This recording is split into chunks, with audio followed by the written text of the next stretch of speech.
The following is a presentation of Apologetics Press.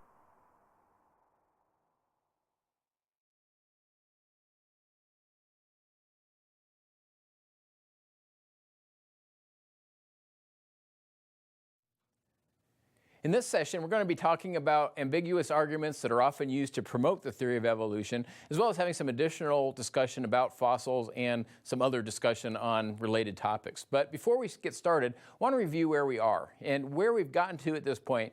We've shown that true science has thoroughly refuted the theory of evolution in several areas. First, we talked about spontaneous generation, the idea promoted by evolutionists that somehow life could spontaneously arise from non-life. And we've shown that just what we now know about the incredible complexity of life and even the simplest life forms being more complicated than anything humans have ever been able to create.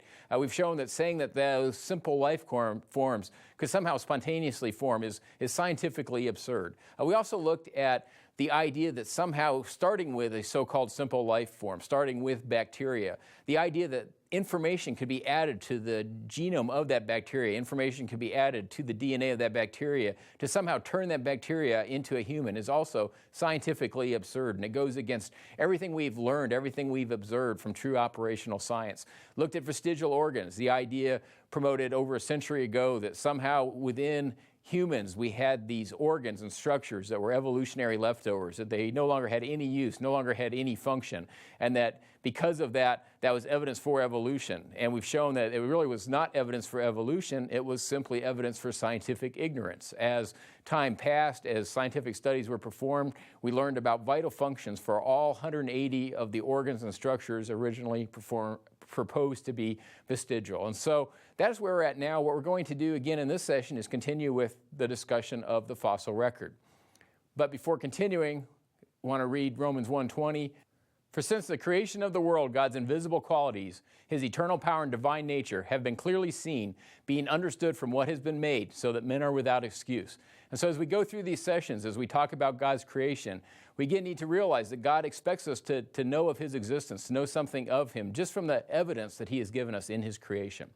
Now, talking about the fossil record, there are two ways to look at the fossil record. First, there'd be the traditional atheistic way, the way that evolutionists look at the fossil record, and then also there'd be the way that a biblical creationist could look at the fossil record. Now, if we look at an atheistic evolutionist standard explanation of the fossil record, typically they'll say that fossils formed over millions of years, and the order of burial within the fossil record is related to the time at which organisms evolved. In other words, if an organism is found lower in the fossil record, that means it evolved earlier. If an organism is found higher in the fossil record, that means it evolved later on. And that difference in time between the organisms in the lower regions of the fossil record and the upper regions, in the view of an evolutionist, or according to their theories, could be hundreds of millions of years.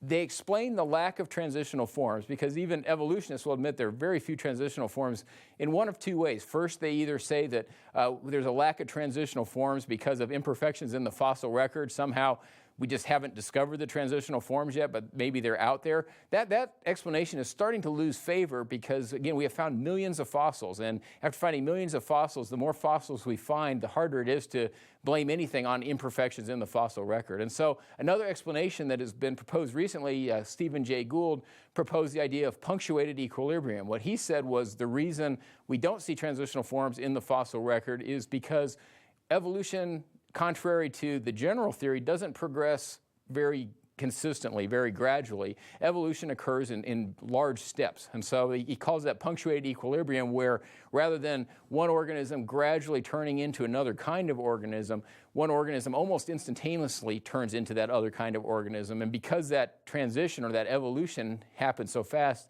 again, according to Stephen Jay Gould, because it happens so fast, there's no time for transitional forms, or there's very few transitional forms that could be formed, and that's why we don't see them in the fossil record. Biblical creationism view the fossil record as really representing an order in which animals were buried during the flood. And so what we see is in the lower areas of the fossil column, these would be the animals whose habitats were destroyed first or who, for other reasons, were buried first in the flood. And when we look at what we find in the lower levels of the fossil column of the fossil record, that is consistent. We would expect with the fountains of the great deep bursting open, with discussion about volcanic activity during the flood. With those types of events occurring, we would expect the ocean environments to be destroyed first, the environments on the ocean floor to be destroyed first, and those are the types of creatures that are found lowest in the fossil record. And then as we move up through the fossil column, the order at which creatures are buried would be correlated to either, again, the order at which their habitats had been flooded, habitats had been destroyed, and also related to that particular animal's or that particular creature's ability to flee the flood, flee the rising waters, or also the instincts that would allow it to flee or cause it to flee from the rising flood waters. The lack of transitional forms, very obvious. The reason there are no transitional forms in the fossil record from a biblical viewpoint is because transitional forms never existed. Again, God made original created kinds, and even though there's tremendous variation within those kinds, even though the genetic information that God put in those original created kinds allows for the tremendous variation in life that we see today, there's no transitional forms between one fundamental kind of animal and another fundamental kind of animal. And so that's because those transitional forms never existed. Obviously, we wouldn't find them in the fossil record. Now, other evidence that biblical creationists will point to, two other lines. First, fossils, a lot of fossils that we find are extremely well preserved. The amount of detail that we see in these fossils is such that the animal would have had to fossilize within days of having died. And so very rapid fossilization, certainly not years or hundreds of years for that fossilization to occur. Very consistent with rapid burial, rapid fossilization. We also see what they call fossil graveyards, and this is areas in the world where just a tremendous agglomeration of fossils, just a tremendous deposit of fossils, very dense. This is consistent with a global flood because it's very similar to when a river floods or a stream floods, and we see eddy currents and we see debris caught in those eddies. During a global flood, you could also have eddies, huge eddies, again because of the scale of the flood, that would cause fossils to be concentrated, possibly deposited into these kind of jumbled fossil graveyards that we see in various places around the world. So again, two different views of the fossil record, very different views, one the atheistic view and the other view that's typically held by biblical creationists. Now, when we talk about claims of transitional forms, there's also two viewpoints. When we see different or variation within a kind, it can be tempting if someone is looking for evidence for evolution. They're focused on trying to find evidence or find reasons to justify claims that one type of animal turned into another type of animal. When we see variation within a kind, it can be tempting to say, well, maybe that means rather than variation within a kind, that you have one entire species of animal turning into another entire species of animal. And so an example we could use here, example a beagle, and the question would be, is a beagle a type of dog? In other words, is it simply a breed of dog? Or is it a transitional form between a Yorkie and a German Shepherd? So in other words, if we just looked at the bones and we saw a Yorkie and we saw a German Shepherd and we saw a beagle, would we recognize that as variation within a kind, which is of course what a biblical creationist would view that evidence as? Or would we be tempted to say, well, maybe that's evidence that somehow this Yorkie is eventually going to turn into a German Shepherd? Now, I have some quotes that are relevant to that particular observation. I want to read a quote here by Dr. David Pilbeam. Says, I'm also aware of the fact that at least in my own subject of paleoanthropology, theory, heavily influenced by implicit ideas, almost always dominates data. Ideas that are totally unrelated to actual fossils have dominated theory building, which in turn strongly influence the way fossils are interpreted. And so again, if the concerted effort, very large amount of energy is being made to identify transitional forms, to find a transitional form, find some evidence of one type of animal or one kind of animal turning into another kind of animal, that's going to skew the interpretation of the fossil record. Now, we used the variation within a dog kind as an example, and that may have seemed like a trivial example, but that type of thinking actually occurred in the 20th century. This is the famous horse series. The horse series was suspected to be false and or fraudulent as early as 1920. However, it was taught as fact throughout the 20th century and only recently removed from the Smithsonian Museum of Natural History. And when we take a look at the horse series, a lot of the same errors were made as if we were trying to interpret variations within the dog kind as somehow being transitional forms from one type of dog to another type of dog. We also see that in the horse series, where fossils that were obviously just variations within the horse kind were somehow interpreted or pieced together in a way to imply that there was some kind of ongoing evolution or ongoing development of the horse. And so, again, examples of people looking for what they want to find and then thinking they have found it, when in reality, in this case, people looking for transitional forms, oftentimes claiming transitional forms, in reality, all they are seeing is variation within a kind. Other quotes relevant to this topic. Here's a quote from Dr. Colin Patterson. I fully agree with your comments on the lack of direct illustration of evolutionary transitions in my book. If I knew of any, fossil or living, I would certainly have included them. You suggest that an artist should be used to visualize such transformations. But where would he get the information from? I could not honestly provide it, and if I were to leave it to artistic license, would that not mislead the reader? Now, Dr. Patterson, he's senior paleontologist of the British Museum of Natural History, so a very respected scientist. And I really also want to point out, use this quote as an example to point out that most scientists are objective. Most scientists really are searching for the best interpretation of data or searching for more knowledge. And when we think about evolutionists, or we talk about this subject, a lot of times they are not speaking as scientists when they speak on this subject. They are speaking as atheists that happen to have scientific credentials. Now, in this case, Dr. Patterson, again, an excellent quote, because he's saying, no, he wants to stick to the data. He's going to present the true data. He's not going to somehow have an artist create data or somehow create what he thinks might be true or what he thinks could be true. He, again, is sticking with the true data. And so, again, have to realize that when we are talking about the subject, not to come across as anti-science, because again, true science is the friend of the biblical creationist. It is the enemy of the evolutionist. And so true science is our friend. We need to be respectful of true scientists, but we also need to realize that in this area, there are many atheists with scientific credentials that let their desire to promote atheism, their desire to promote evolution, dominate the scientific objectivity that they should have. Just to give it an example or several examples of this, I'm going to talk about some of the missing links that really did, at the very least, do a gross extrapolation on the evidence or even invoked artistic license when trying to promote a certain transitional form or promote a certain viewpoint. This example we're going to use next, this is Pakicetus, and I put the dates next to the proposed transitional forms, talk about how long it was really accepted as a transitional form, and then talk about kind of what brought about its demise, why it was no longer viewed as a transitional form. So this is Pakicetus. Quote is, in time and in its morphology, Pakicetus is perfectly intermediate, a missing link between earlier land mammals and later full-fledged whales. An artist was able to devise this conception, or an artist was hired to somehow devise this concept that really looks like a transitional form between a land animal and a whale. I mean, it has legs that look like they're turning into flippers. It appears to be hunting food. And so, again, a very powerful view, a very powerful visual to try to make this case that somehow Pakicetus was a transitional form between land animals and whales. Now, again, true science being the enemy of the evolutionists, what happened in 2001, additional bones had been found, additional bones were pieced together, and we see those bones and those reconstructions in the upper right of that diagram. And of course, a much more reasonable interpretation of what Pakicetus looked like is shown in the lower right, and it obviously has nothing to do with a land animal turning into a whale. It's just looks typically like a four-footed land mammal. And so again, nothing at all like the original artist's rendition or the original gross extrapolation of the data. When we look at other famous claims of transitional forms, we see numerous other examples. One of them occurred in the late 1990s, and this was Archaeoraptor, and the idea was to find or to demonstrate a transition between dinosaurs and birds. In other words, to try to find evidence for transitional forms showing that dinosaurs could somehow turn into birds.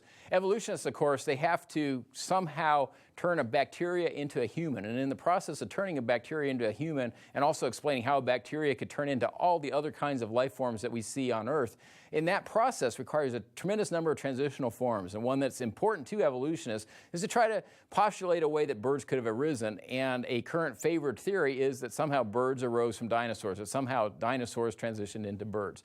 And so this was well known within the community, and there would be fossil hunters that were actually paid if they could find evidence for this kind of transition. Well, of course, once someone is paid to find a certain kind of information and they know money could be made from this particular type of evidence or this particular line of evidence, and the scientists weren't even interested in any other kind of evidence. In other words, evidence that might support this theory, support this idea, was worth money. Evidence against that theory was not worth money. Well, of course, that skews the objectivity of the study. In other words, that leads to some very non-objective science at best. Unfortunately, in this case, it actually led to an outright fraud. And just the history, Archaeoraptor, again, October 15th, 1999. It was put on display in National Geographic's Explorer Hall, and it was supposed to be a proof of a transitional form, proof that dinosaur to bird evolution.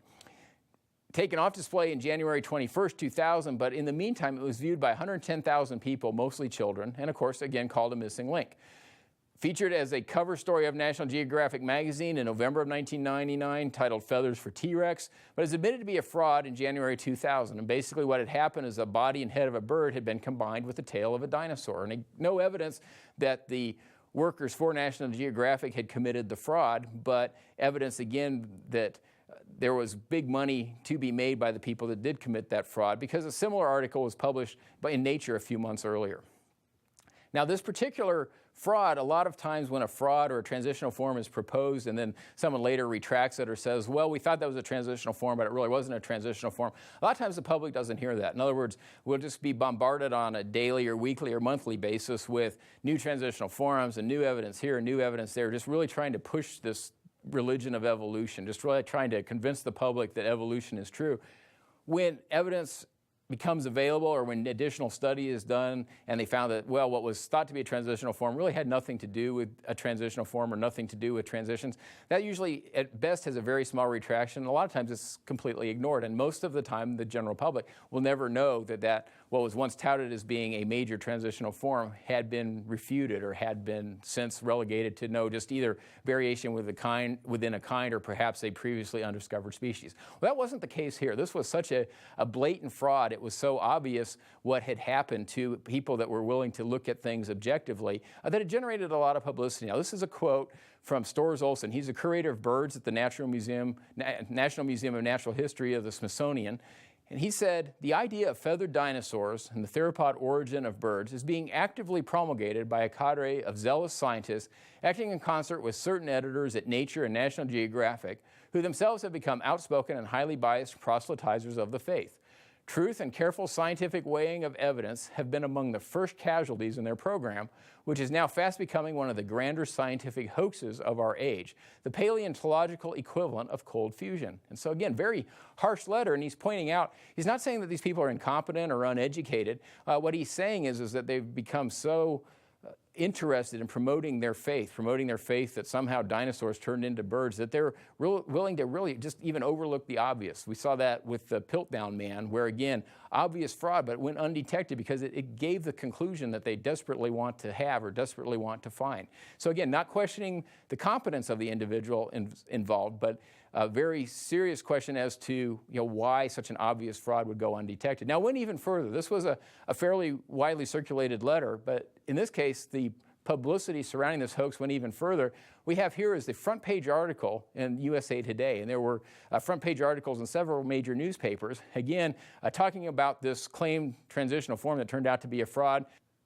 The headline says, the missing link that wasn't, and the subheadline says, a bird fossil is hailed as a major find until red-faced scientists discovered it was doctored. So again, in this particular example, good news was this fraud was very well exposed. Most of the people, hopefully, that saw the fossil on display, that went through the attempts for that fossil to be used to convince them that somehow dinosaurs had turned into birds. Hopefully most of those people saw the retraction, realized that had been refuted. But again, we can't get overconfident because that's not always the case. Again, many times when a transitional form is withdrawn, Christians won't hear about it. Individuals that were affected by it won't hear about it. Now, another interesting point, though, and perhaps this is the main point for this discussion, is a lot of times when we're looking at fossils, fossil record can be very ambiguous. It can be very small amounts of evidence. We look at teeth or bone fragments or other very small fractions of an animal skeleton being used to try to reconstruct the entire animal or to try to develop some type of a story or some type of a idea about how, maybe that again is a transitional form or what that animal looked like or other features of that particular animal. And a lot of times the pretense is made that that's the best science has to offer. In other words, if we ever really wanted to find out, did dinosaurs turn into birds, the only real method, the only real line of reasoning would be to go back and look at fossils and try to create transitional forms or identify certain bones that we find or certain species that we find as transitional forms. Well, true science can actually go far beyond that. And what we can look at is what would actually be needed? What would be required to turn a reptile into a bird? So in other words, if we're trying to turn dinosaurs into birds, what are some of the changes that would be needed, and what does true science tell us about those types of changes? Now, numerous changes would be required. We'd need changes in bone structures. We'd need changes in the way that the creature breathed. But we'll pick on right now, how do you get feathers? In other words, how do you take a reptilian scale? How do you turn a scale into a feather in some type of a reasonably plausible way? In other words, how could just in the process of turning a dinosaur into a bird, how would we get scales to turn into feathers? And this could be is actually a serious problem. It's not taught as such. One of the things that is taught, and this is actually in reading recommended by the National Academy of Sciences. National Academy of Sciences was commissioned to do a study called Teaching About Evolution and the Nature of Science. And the idea of that study, it's been several years now, but the idea behind that study was to give teachers ideas on how to indoctrinate students into evolution, how to encourage students to believe in evolution. Some of their recommended reading, this quote is, "Feathers are modified reptilian scales." And so very simplistic, oh, okay, that's where feathers came from. They're just modified reptilian scales. Other sources of evolutionist literature will say that maybe scales became frayed, and those frayed scales somehow eventually turned into feathers. But if we look at feathers under a microscope, if we look at scales under a microscope, we see the tremendous difference between scales and feathers. We also see the incredibly intricate design of feathers. Feathers have barbs and barbules and hooks, very sophisticated design features to allow them to function properly. And so to say that a feather could just randomly generate itself from a scale, again, what we know about true science is that that's not going to happen. That's not credible. Other features, though, feathers originate from follicles inside the skin, totally different than the way scales originate. So again, it's not just modifying a scale or fraying a scale or somehow having a scale change its design to become a feather. Even just the very way that scales and feathers originate are completely different. Feathers require significant new and different genetic information. As we've shown, there's no source for this new information, and it's very difficult to postulate transitional forms. In other words, if an animal that uses scales, has scales, is designed for scales, to somehow try to turn that scale into a feather and make every intermediate, every transition somehow have a huge survival advantage, as the evolutionists would propose, even that alone, without getting into the biochemical impossibilities, even that alone is extremely difficult to postulate. We also know that feather proteins are biochemically different than skin and scale proteins. So again, we have better evidence than just looking at fossils. We have better lines of reasoning than just saying, can we have a fossil that somehow looks like a dinosaur trying to turn into a bird? We can apply true science in other areas to show that no, reptiles, dinosaurs will not turn into birds. We go back to some of the transitional forms, and probably the holy grail of transitional forms would be somehow turning an ape into a human, looking for transitional forms from apes to humans. And a very highly publicized potential transitional form or transitional form proposed by evolutionists in recent years has been Lucy. And Lucy was touted again as a transitional form, started being highly publicized in about 1974, called man's oldest ancestor. Very many fanciful depictions in many natural history museums. A lot of natural history museums talk about Lucy. One thing that's interesting, though, is when we look at the fossil evidence, it looks very much like an ape.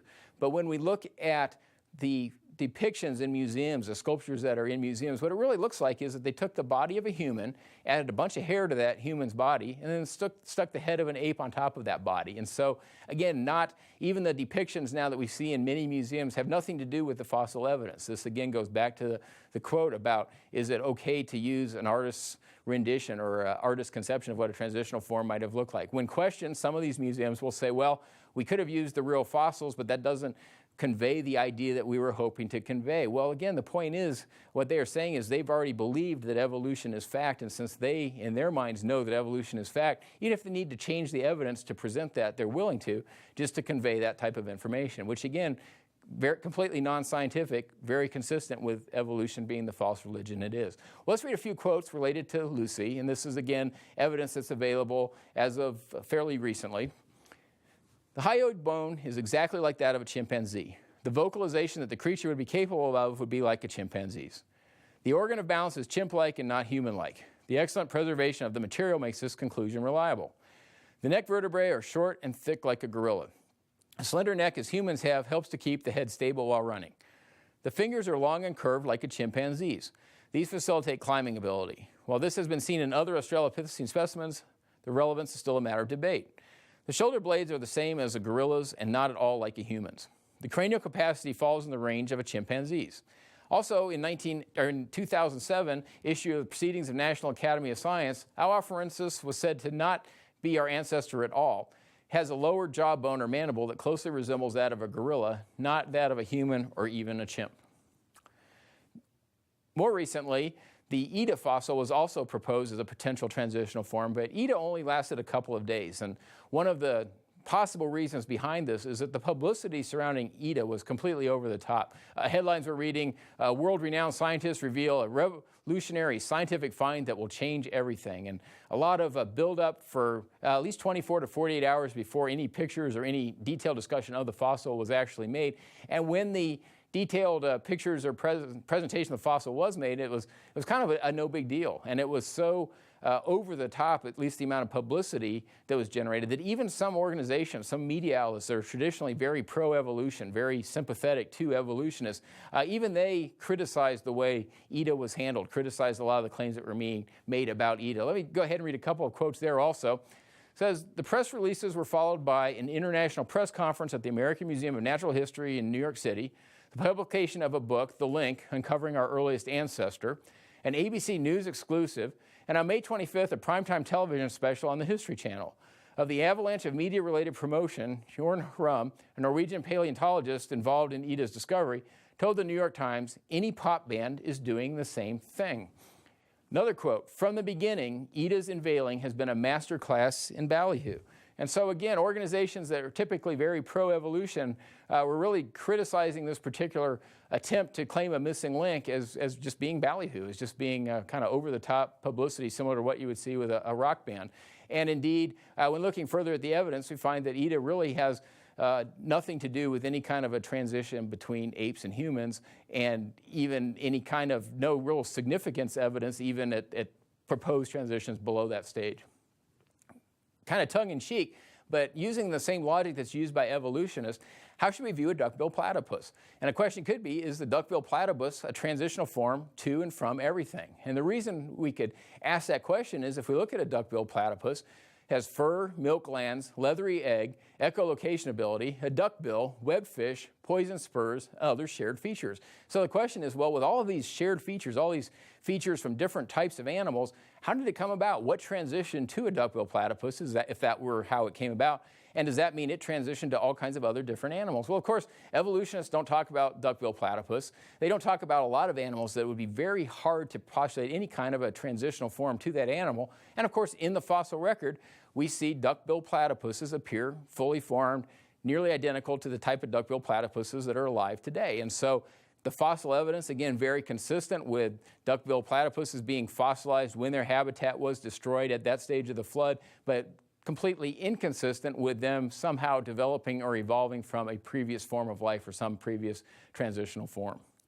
So really the only true question in this area related to transitional forms is what transitional forms will be proposed next. And we need to be prepared for that because, again, if we follow the popular media, read popular magazines, watch television programs, transitional forms are a very popular subject with evolutionists. They'd like to push transitional forms, again, as a claim that somehow this is showing evidence for evolution.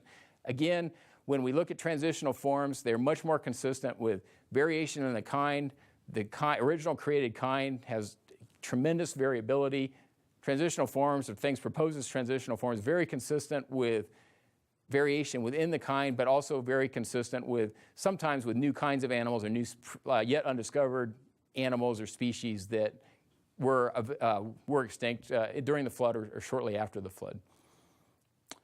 Next, I'm going to talk about some additional ambiguous arguments that are often used by evolutionists, and this is the idea of homologous structures. And what a homologous structure is, that's a structure that is similar between humans and, say, another type of animal. And so homologous structures are typically discussed, and they can be between different kinds of animals also. When a homologous structure is discussed, what's usually said is that, well, since the bones in a human's arm might have some similarities with the legs in a dog or the leg of a horse, that somehow those similarities indicate that all types of animals arose from a common ancestor, or that some kinds of animals turned into other kinds of animals, because that would lead to, or one would expect to see similarities if that had actually occurred.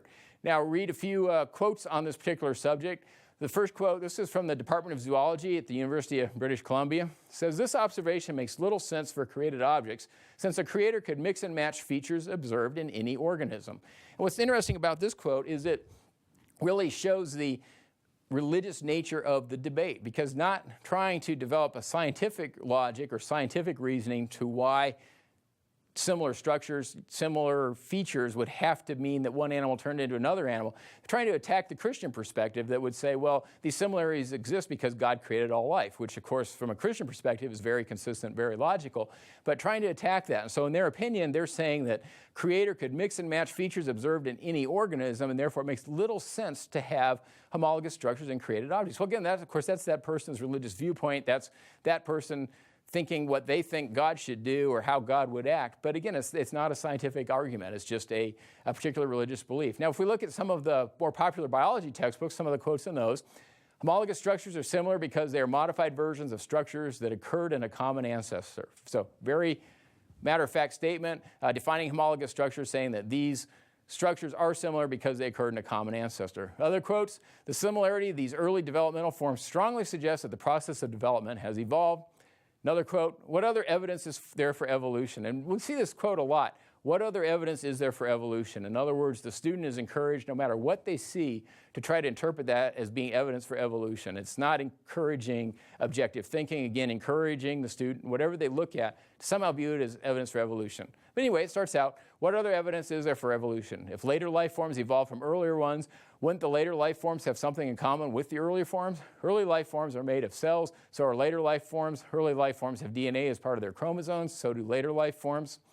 Now, from a biblical creation standpoint, again, we would expect similarities between organisms because God created all life. And with a common designer, with one God creating all life on earth, we would expect to see these similarities. But we can go a step further, show that homologous structures actually show just the incredible engineering, the incredible design that goes into life. And with that incredible engineering and with that incredible design, God uses some of the same techniques for different life forms. And so what we would view as homologous structures, or what an evolutionist would view as homologous structures indicating that some types of life turned into other types of life, what a Christian could view that as is just, again, the evidence of just the incredible intelligence, just the omniscience of God, the omnipotence of God. Read one quote. This is from Dr. Gary Parker. It says, as with yolk sac, gill slit formation represents an ingenious and adaptable solution to a difficult engineering problem. How can a small round egg cell be turned into an animal or human being with a digestive tube and various organs inside a body cavity? The answer is to have the little ball or flat sheet in some organisms swallow itself, forming a tube which then buds off other tubes and pouches. The anterior pituitary, lungs, urinary bladder, and parts of the liver and pancreas develop in this way. In fish, gills develop from such processes, and in human beings, the ear canals, parathyroid, and thymus glands develop. Following DNA instructions in their respective egg cells, fish and human beings each use a similar process to develop their distinctive features. So again, it's talking about incredibly creative engineering that God has used to be able to have a fertilized egg develop into a full-grown, complex organism. Now, other questions that we can ask ourselves on this subject, good first question would be, why do different car models from the same company have similarities? Well, of course, the reason they have similarities is they come from the same car company, and we would expect with the same designer, with the same engineers, the same creators, for those models to have similarities.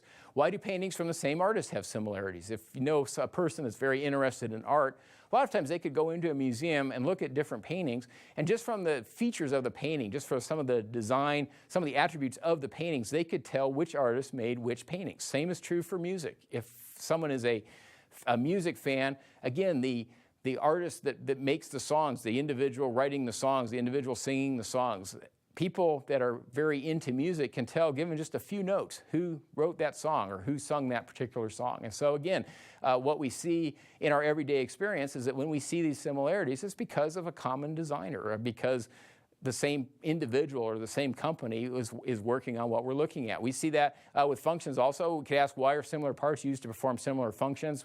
Wheels are used when we want to reduce friction, when we want something to be able to roll. 2x4s can be used to provide structure in a lot of applications. So again, similarities, not evidence that one thing is turning into another thing, evidence of a common designer, evidence of a common creator.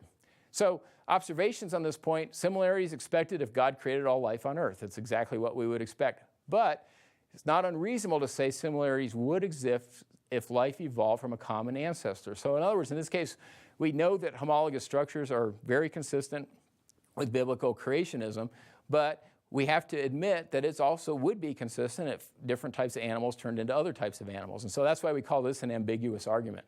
Although this particular argument is used very frequently by evolutionists because it's very difficult. It's not as easy or concrete or technically provable to be false. Because again, it is reasonable if animals really did turn into each other.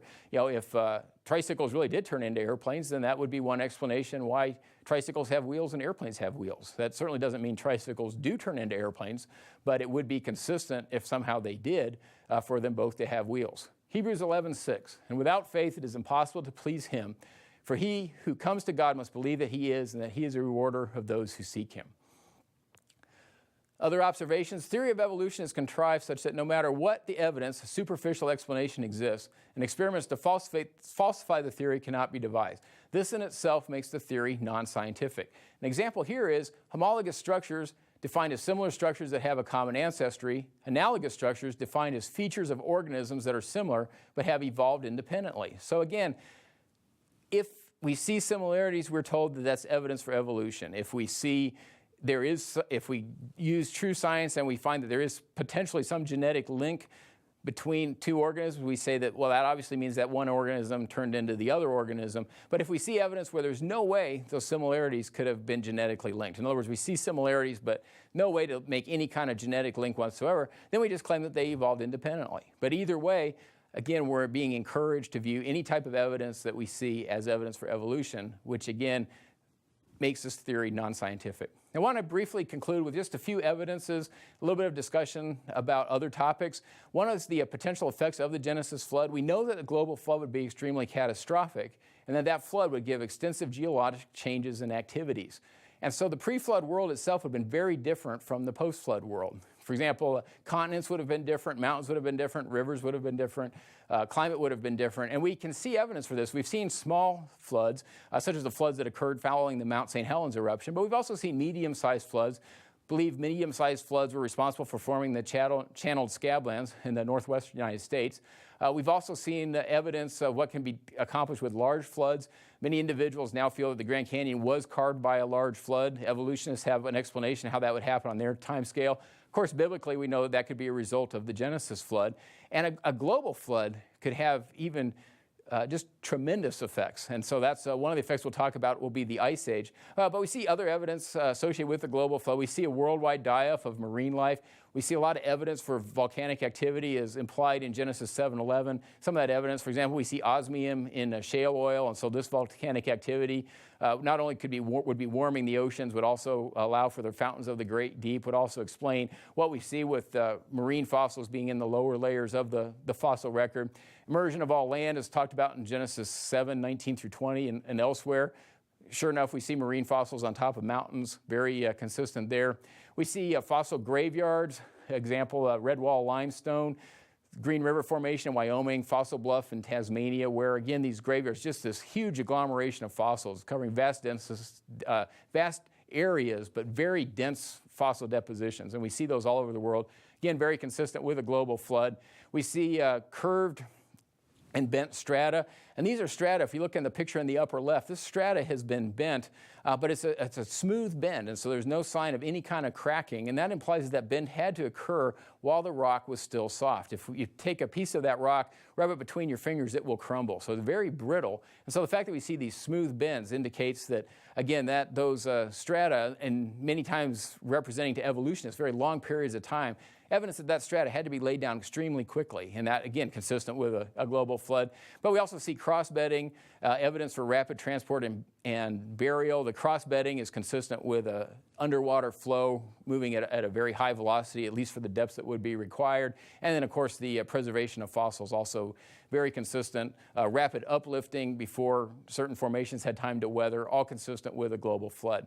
Now, I want to talk very briefly about another potential effect of the flood, and that would be the Ice Age. Now, what's interesting is it's very hard to trigger an ice age. If the temperature on Earth just begins to drop, if the Earth's temperature just starts to cool down, all that will do is cause the Earth to become a cold desert. we won't get an ice age because there's no source of moisture. That's why in Antarctica, other very cold regions, they get very little snow because, again, there's no real source of moisture. And so what an ice age would require would be very warm oceans coupled with very cold air over the land masses. Now, that's a very reasonable result, a very reasonable expectation of what could have happened after the Genesis flood. Genesis 7:11 says, fountains of the great deep burst open, and the floodgates of the sky were open.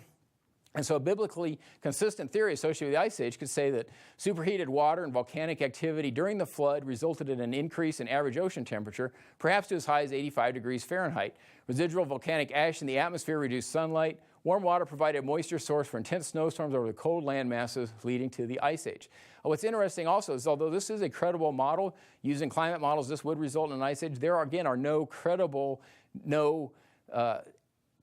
acceptable uniformitarian models for the Ice Age. There are a lot of ideas out there on how Ice Age could be triggered using uniformitarian models, and they all rely on these very subtle cycles, very subtle variations, but none of them are significant enough, none of those variations, to actually trigger Ice Ages. And so that's an area where, again, the Bible gives us true knowledge, the Bible gives us a very good idea of what could have happened, and secular scientists have been unable to devise acceptable theories. Very quickly, biblically, the flood would have started the Ice Age would have started shortly after the flood, around 2300 BC. Probably would have ended by 1700 BC, been fairly short-lived. Relatively warm, unglaciated areas would be expected near the coast. Again, that's exactly what the evidence implies. We see woolly mammoths that used to live near the Arctic Ocean. A lot of remains of woolly mammoths in northern areas that today would be impossible for woolly mammoths to survive in. There's just not enough food. What food there is locked up in ice. The majority of the year is frozen in the tundra. But we do find there remains. So we know the climate had to be significantly different. We know that if there were warm oceans next to those areas, that would be a way for that climate to exist that would allow, for example, the woolly mammoths to live there. But we also see evidence that hippos used to live in England. So again, evidence that a lot of these coastal areas were very warm, consistent with the biblical model of having very warm oceans and cold air over the land. Also see evidence for a significantly different climate in the deserts. We see desert art. We see evidence of advanced civilizations in regions where rainfall maybe only occurs every few years or sometimes even less than that. And so for a civilization to develop in those areas would be very difficult. But again, we see evidence with desert art of advanced civilizations. With ground-penetrating radar, though, we also see that there's evidence that water actually flowed in those regions fairly recently, and that was a surprise. That was a surprise that we found in the early 1980s. Again, very consistent with a drastically different climate following the flood, a different climate following the flood and during the particular Ice Age. Biblical evidence talks about from whose womb has come the ice and the frost of heaven, who has given it birth. That's Job 38:29. That's when God is talking about some of the amazing things he has done. And so it's interesting that he mentions has come the ice. Some scholars feel that could be representative of the Ice Age, talking about glaciers. Also, Lot lifted up his eyes and saw all the valley of the Jordan that is well watered everywhere. Genesis 13:10. Again, evidence that some of the areas that look very barren today may have previously, shortly after the flood, appeared very well watered,